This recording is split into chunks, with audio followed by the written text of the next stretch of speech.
Ratsada mon serbisyo nga walay pili. Problema sa katawhan mo, aksyon dali. Sa pagkamayor, numero 2, Romela R. Montenegro. Ang serbisyo maghaguros, Vice Mayor numero 1, Doc Ray Pepino. Monsigido, nga mo alagad kaninyo. Ratsada mon serbisyo nga walay pili.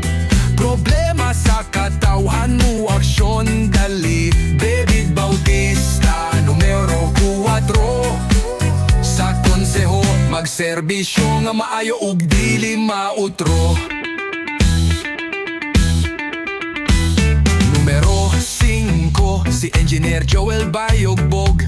Sa plano ug pamaagi, walay bulabog. Jordan Casil, numero 7. Maghimo og kalambuan nga makatabang sa mga IP. Ratsada mon serbisyo nga walay pili. Problema sa katawhan mo, aksyon dali. Doy Gita Mondok, numero 11. Sa kaug maonog kausaban, alang sa tanan balanse. Numero 14, Jerry Mejores.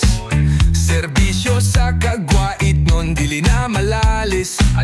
Ayan Peña, Florida, numero 15. Panibersyo na sulayan na, mauang lungsod mo abanse. Ratsada mon serbisyo nga walay pili. Problema sa katawhan mo, aksyon dali.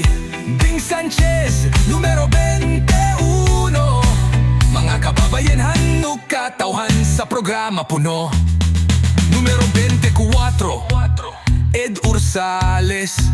Serbisyo sa senior citizen, PWD ug single parent dili malales. Ratsada mon bugtong tinguha ang pagserbisyo. Kagwait non, kalampuan ug kabag-ohan sa lungsod ilang tumanon.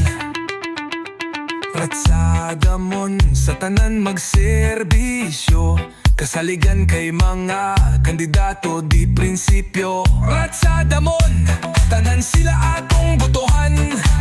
Aron natong lungsod, magpadayon ang kalambon.